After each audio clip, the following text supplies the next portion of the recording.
Tidak ada karomah atau ilmu hikmah yang ditunjukkan, yang dipamerkan di channel YouTube sehingga itu sebagai kesaktian siapapun orangnya, entah kiai atau siapapun ketika dipamerkan, itu bukan ilmu hikmah, itu bukan ilmu kesaktian, tetapi itu adalah penipuan atau sejenis sihir dan hadam. Jangan pernah percaya, karena digitalisasi itu lebih sakti daripada ilmu kesaktian yang ditunjukkan atau dipamerkan.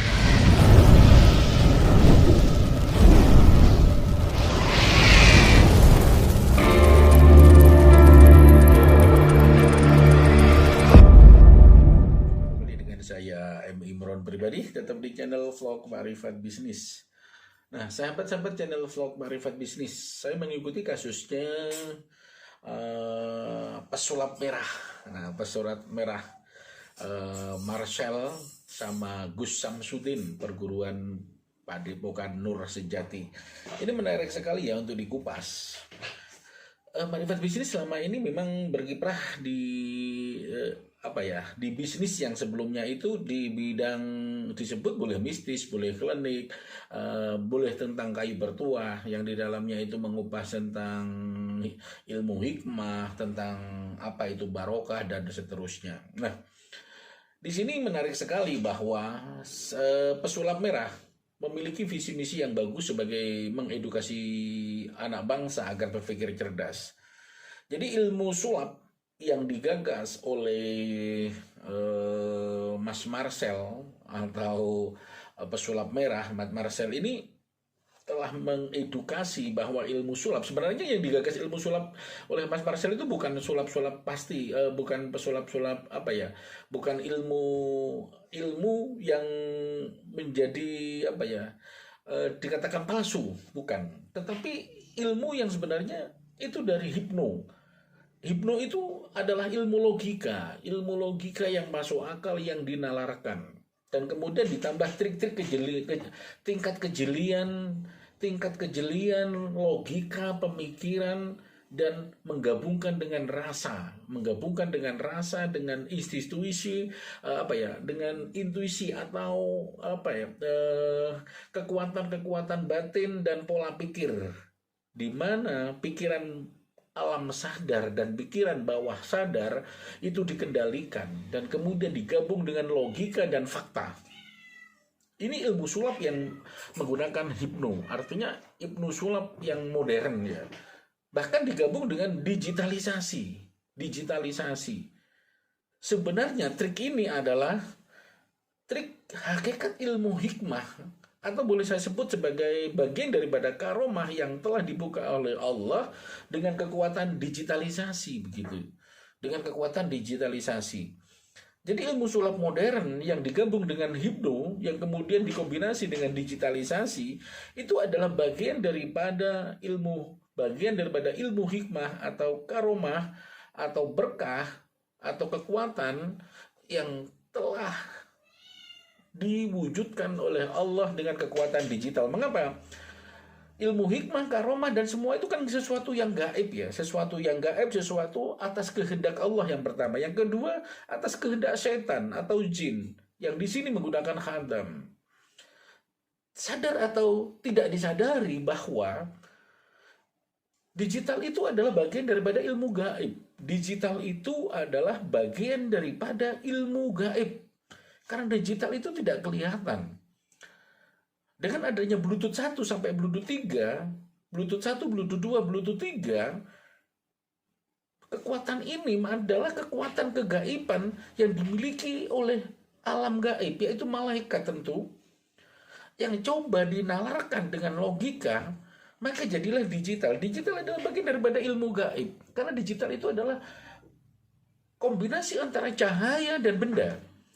Kombinasi antara kekuatan cahaya dan benda sehingga menjadi sebuah digitalisasi yang digerakkan dengan roh, yaitu bahasa pemrograman. Maka menjadi sebuah unsur digital. Jadi ini adalah gaib, kekuatan gaib atau kekuatan ilmu hikmah modern yang telah dipraktekkan. Artinya di sini adalah Allah menunjukkan kepada kita semua bahwa ilmu hikmah, ilmu gaib itu ada. dengan adanya digitalisasi ini, dengan kekuatan digital. Nah, saya kembali lagi ke pertengkaran Mas Marcel ya sama Gus Samsudin. Ini unik sekali. Yang satu mengandalkan tentang digitalisasi, tentang logika, tentang edukasi ya. Era modern ilmu hikmah, ilmu kesaktian adalah digital, tidak bisa tidak.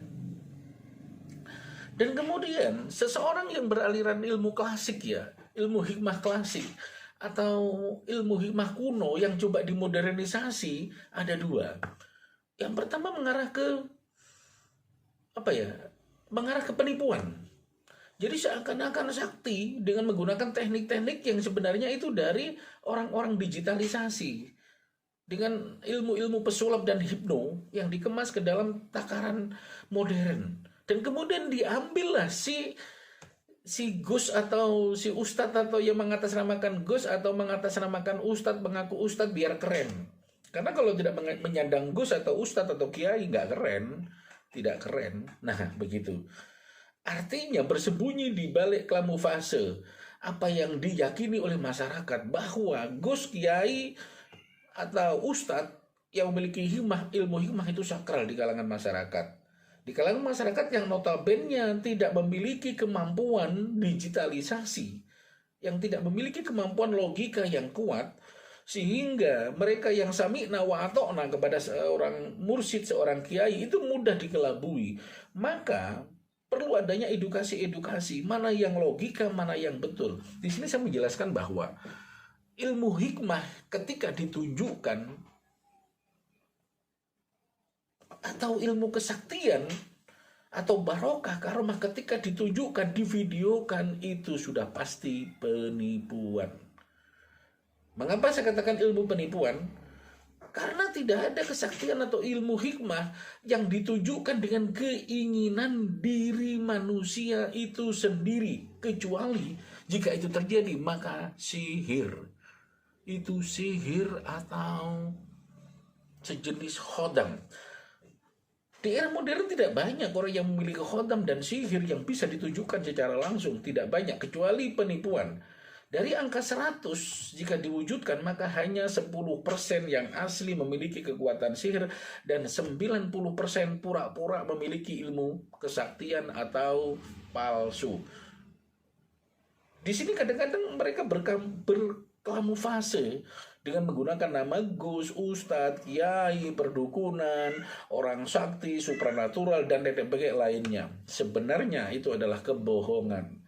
Karena mereka telah melakukan lupa bahwa mereka masuk di ranah digitalisasi. Mereka dengan melakukan live streaming seperti saya ini di YouTube, di TikTok, termasuk di IG dan Facebook dan seterusnya, mereka pamer di sana. Maka tidak ada ilmu hikmah atau karomah yang dipamerkan. Saya yakinnya karena Marifat Bisnis sebenarnya selama ini mempelajari ilmu mistik, ilmu berkah, kayu bertuah, dan terkait sama hal-hal supranatural. Ternyata supranatural yang ada di Indonesia itu 90% itu palsu. Mereka menggunakan palsu, penipuan. Pura-pura memang menjadi santri, menjadi Gus, atau mereka kadang-kadang bukan seorang santri. Banyak teman-teman saya yang menekuni ilmu supranatural yang sebelumnya, ya mohon maaf, mereka darunya itu ya Bromo Corah, bisa maling, bisa ini, ada dari maling, ada mereka itu sanjipa, penipu dan seterusnya, pesulap, apa itu biasa sulapan di pasar-pasar ketika di usia tertentu dia kemudian bersemedi, bertapa, ya pura-pura mendapat kesaktian. Ada dua di sini. Yang pertama, mereka itu telah dirasuki setan karena mereka bukan bagian daripada orang alim, orang yang menguasai ilmu syariat dengan benar. Maka ngajinya adalah bukan ngaji kepada orang alim yang paham ilmu agama, paham ilmu syariat. Karena ngajinya kepada perdukunan dan seterusnya, sehingga mereka itu tidak ada yang sakti, dibacok kebal itu tidak ada. Semua itu adalah sugesti dari seorang gurunya yang memiliki ilmu khatam. Dan ini tidak banyak, jumlahnya tidak banyak orang yang sakti. Dan ketika kesaktian itu ditujukan dan dipamerkan kepada warga, ini sebenarnya penipuan, tidak ada. Itu penipuan. kecuali yang memiliki khadam, karena tidak ada karomah atau ilmu hikmah yang dipamerkan atau ditunjukkan. Karomah atau berkah, ya, karomah atau berkah, atau ilmu hikmah yang sebenarnya itu kan atas instruksi, atas kehendak Allah, atas doa-doa kita yang diwujudkan kepada Allah. Mengapa ini terjadi? Ini sama dengan artinya kehendak Allah itu kita tentukan, kita yang menentukan kehendak Allah. Coba saya buka kitab Al-Hikam ya. Di dalam kitab Al-Hikam saya coba ya, saya mengacu coba. Dasar saya adalah kitab Al-Hikam. Al-Hikam 06, kita buka Al-Hikam 06 ya. Nah ini, di Al-Hikam 06 disebutkan, jangan sampai tertundanya karunia Tuhan kepadamu setelah kau mengulang-ulangi doamu, membuatmu putus asa, karena dia menjamin pengabulan doa sesuai pilihannya. Ingat, karena dia Allah itu menjamin pengabulan doa sesuai pilihannya. Nah, jadi doa dikabulkan itu atas pilihannya, bukan sesuai pilihanmu. Ini Al-Hikam mengatakan.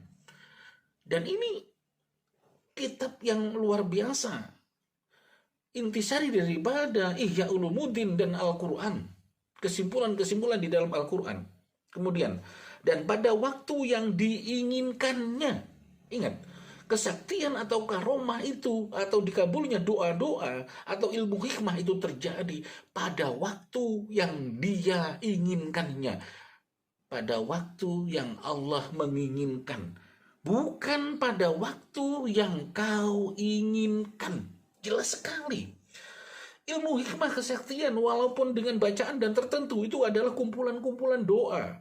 Walaupun dekatnya dengan Allah, dengan itu doa itu seperti doa sakti, tetapi tidak bisa mengabulkan kesaktian itu atas keinginan dirinya, tetapi atas kehendak keinginan Allah sendiri, bukan atas nama keinginan kita. Jadi dari dasar ini jelas saya menggunakan tidak ada ilmu hikmah, ilmu kesaktian di mana manusia itu yang menentukan terjadinya kun fayakun, tidak ada. Mengapa? Karena ilmu hikmah yang ditunjukkan atau dipamerkan itu bukan ilmu hikmah lagi, bukan ilmu karomah lagi, bukan. Tapi itu adalah setan atau khadam atau jin. Ketika terjadi ada memang ilmu hikmah yang dipamerkan, tetapi itu khadam. Tidak bisa, itu bukan ilmu putih, tapi ilmu hitam yang menggunakan khadam atau sihir. Karena sihir itu ada di dalam Al-Quran. Jangan menyebut sihir itu dengan ilmu hikmah. Karena ilmu hikmah yang dipamerkan sebenarnya hakikatnya adalah sihir. Lihat Fir'aun dengan Nabi. Bagaimana penyihir-penyihir Fir'aun ya, itu dipamerkan dengan Nabi Musa. Itu menunjukkan bahwa dari sini kalau kita menelaah apa yang dilakukan pesulap merah itu adalah ingin mewujudkan kebenaran-kebenaran dari ilmu hikmah itu sendiri. Karena Marcel itu seorang muslim juga. Marcel itu, pesulap merah itu adalah ilmu logika, ilmu hipno, ilmu psikologi digabungkan menjadi satu kesatuan dan untuk menjadi nyata. Sementara para dukun-dukun yang menggunakan ilmu kesaktian dengan keris, dengan apapun metodologinya, dia dari ilmu hayalan, tanpa bukti, tanpa realitas, dan kemudian menggunakan teknik-teknik daripada ilmunya orang digitalisasi, ilmunya orang logika, ilmunya orang hipno, itu diambil untuk membodohi orang-orang yang nilai imannya lemah. Orang-orang yang kemampuan pengetahuan kealimannya lemah, alias orang awam, orang yang sami'na wa atokna tanpa ilmu pengetahuan. Nah, di sini tugas para ustadz, para kiai itu untuk menyadarkan pada umatnya itu jangan sampai terjebak kepada hal-hal demikian. Wabil khusus kepada Wabil khusus kepada teman-teman Nahdiyin, ini masih banyak saudara-saudara kita yang lemah dari faktor ilmu-ilmu, dari ilmu-ilmu apa ya, pemahaman daripada ilmu hikmah yang sebenarnya, apa karomah yang sebenarnya. Ketika ada orang menggunakan kesaktian, menunjukkan kesaktian, itu dianggap ilmu hikmah, bukan, itu sihir. Setahu saya bergabung dengan apa ya, berkumpul dengan banyak kiai, sudah silaturahmi kiai. Setahu saya tidak ada kiai yang menunjukkan kesaktian. Tidak ada dan tidak saya temukan kiai yang karismatik menunjukkan kesaktian, menunjukkan ilmu hikmahnya, tidak ada.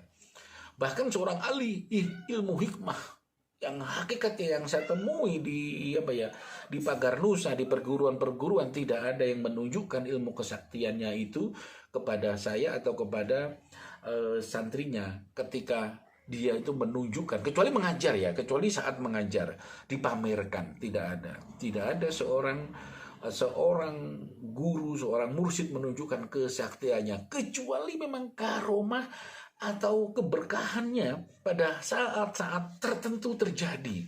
Contoh, seorang kiai, di mana kiaimu? Di mana kiai? Kiai sedang di Jakarta. Kemarin berangkat, sudah beli tiket naik pesawat. Sudah ada foto tiketnya, ada yang tahu. Kemudian ditelepon di Jakarta. Iya, di Jakarta sudah ada. Tetapi tanpa disadari malam itu tidak lebih dari 2 jam sudah ada di rumahnya. Itu adalah ilmu hikmah yang ditemui. Loh, kemarin saya menemui pada malam itu juga, pada tanggal itu juga. Ini bisa terjadi. Ini adalah kekuatan karomah. Dan ini nggak bisa ditunjukkan, nggak bisa main-main, dan nggak bisa dipamerkan. Maka akan menjadi sebuah cerita. Tidak bisa. Dan kiai itu tidak mungkin, karena kiai itu paham. Keinginanmu itu tidak akan bisa menentukan untuk dirimu sendiri. Tetapi keinginan kita itu akan dikabulkan oleh Allah, itu sesuai dengan keinginan Allah, bukan keinginan kita. Jadi tidak ada doa kita itu terkabul atas keinginan kita.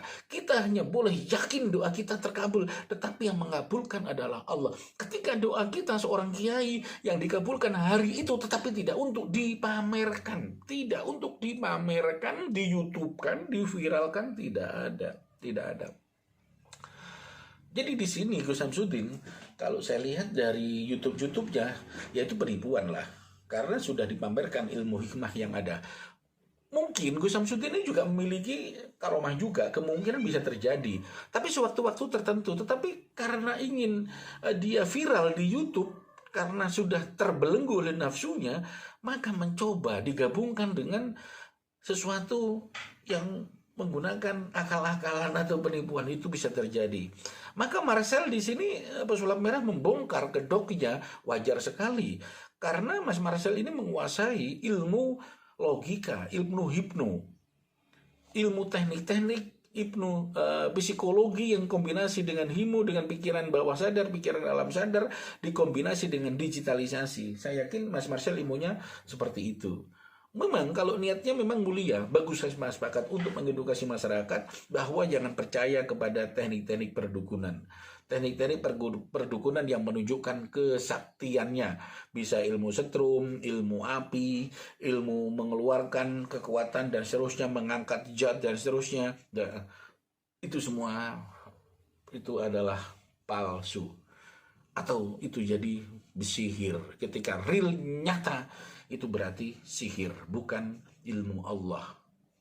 Karena sudah jelas di Al-Hikam 06 mengatakan, jangan sampai tertundanya karunia Tuhan kepadamu setelah kau mengulang-ulang doamu membuatmu putus asa.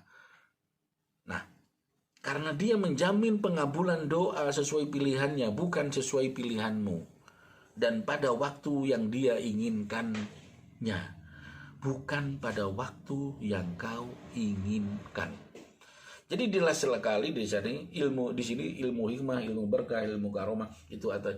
Jika atas memang kemurnian itu dari Allah, maka itu kehendak Allah. Maka ketika dipamerkan itu tentu sudah bukan ilmu hikmah lagi, tetapi itu adalah penipuan, kecuali kepada muridnya. Nah, di sini para teman-teman, semoga apa yang saya jelaskan ini, karena ini faktor pengalaman yang saya miliki, dari saya juga pernah mendengar, melihat beberapa mursyid saya menunjukkan ilmu hikmahnya, tetapi memang tidak untuk dipamerkan, tetapi untuk mengajarkan kepada murid. Ketika dipamerkan di YouTube, di dalam pengajian, di dalam taklim itu sudah pamer. Tidak ada. Setahu saya, seorang mursyid yang hebat di dalam ilmu toreko, ilmu mursyid hakikat, bahkan ilmu mursyid marifat yang saya temui atau saya dengar atau saya lihat, itu tidak ada yang menunjukkan ilmu kesaktian seperti itu. Jangan disamakan dengan di film-film. Film-film itu kan untuk ditunjukkan. Itu hanya untuk instan, hanya untuk hiburan di film-film itu. Bukan berarti di film-film itu tidak benar, seperti Wali Songo itu terjadi. Tetapi itu tidak ditunjukkan seperti itu. Serta-merta tidak seperti itu kejadiannya. Itu hanya sekedar visualisasi saja. Sekedar festival saja. Sekedar pertunjukan saja. Bahwa karomah itu ada. Karena film sifatnya pendek, sifatnya itu kan harus pendek, tetapi kenyataan sebenarnya tidak sependek itu bisa ada jeda waktu yang panjang, berhari-hari atau berminggu-minggu, bahkan berbulan-bulan, bahkan bertahun-tahun kejadiannya antara jedanya. Nah, di sini jelas sekali ketika perguruan yang di Blitar itu miliknya Gus Samsudin ditutup, maka wajar masyarakat sudah mulai paham mana yang benar dan mana yang salah. Di sini terjadi sebuah perdebatan, sebuah peperangan antara pesulap merah dengan Gus Samsudin. Bukan berarti Gus Samsudin di sini adalah kalah, tidak. Saya tetap optimis dan tetap tidak negatif thinking kepada Gus Samsudin. Sebenarnya Gus Samsudin itu memiliki kelebihan-kelebihan, betul. Jadi sebenarnya adalah Gus Samsudin itu memiliki kekuatan ilmu-ilmu sebenarnya, memiliki kelebihan-kelebihan yang tidak dimiliki oleh orang banyak. Tetapi di sini karena ada kekuatan nafsu yang sangat kuat atau kekuatan sifat riak yang sangat kuat, mengalahkan logika dan mengalahkan kealimannya Gus Samsudin, sehingga mau tidak mau Gus Samsudin ini sepertinya dipimpin oleh nafsunya atau kekuatan-kekuatan di dalam dirinya, keakuannya. Ya, biasalah, mungkin masih darah muda, masih semangat. Sehingga semoga ada tabayun, ada islah, ada musyawarah yang bagus dengan masyarakat setempat, dan Padepokan tetap dibuka, dan Gus Samsudin lebih banyak mengkaji diri, terutama kitab-kitab Al-Hikam, kitab Ihya Ulumuddin tentang ilmu ketawaduan, kesabaran, itu lebih besar. Sama, saya pun juga lagi proses belajar dalam konteks ini. Karena ngaji Al-Hikam itu adalah proses pendewasaan pikiran, proses pendewasaan karakter, proses pendewasaan kepribadian yang mampu menghalau sifat-sifat egois, nafsu, dan berbagai perilaku-perilaku diri yang negatif. Artinya sifat-sifat ilmu-ilmu putih, sifat-sifat ilmu kebatinan, kelembutan, dan sesuatu keridhaan Allah. Sifat-sifat seorang muslim, seorang wara, seorang wali, bahkan seorang ahli tasawuf, ya, bahkan sifat-sifat keluhuran budi, kenabian. Sifat-sifat kenabian yang bisa kita pelajari dari ilmu Al-Hikam. Saya yakin Gus Samsudin akan menemukan jati diri yang terbaik, dan begitu juga Mas Marcel akan mampu mengkaji tentang keilmuannya. Dan tentu Mas Marcel ini juga nggak bisa adanya sifat-sifat yang membanggakan, ujub, dan seterusnya. Bahaya juga ketika dipimpin oleh nafsu. Jadi intinya hati-hati ketika perilaku, kealiman, kekiaian kita, kekuatan ilmu hikmah kita itu dipimpin oleh nafsu. Ketika dipimpin nafsu mengendalikan, maka kita akan terjebak ke dalam lembah kesesatan, dan ujung-ujungnya perilaku kita akan masuk ke jurang kesesatan, ke jurang kenistaan yang bisa jadi didobrak, didemo di masyarakat, dan seterusnya. Mari kita selalu mengkaji diri, sama-sama mengkaji diri, belajar dengan dengan jalur-jalur keistiqomahan penjalanan ilmu-ilmu syariah, terutama yang menyangkut ilmu budi pekerti. ilmu kitab Al-Hikam adalah salah satu referensi terbaik untuk kita pelajari dalam proses menghadapi dan bermasyarakat. Assalamualaikum warahmatullahi wabarakatuh. Jika ada kelebihan semata-mata dari Allah, jika ada kekurangan semata-mata dari mulut saya, M. Imron pribadi.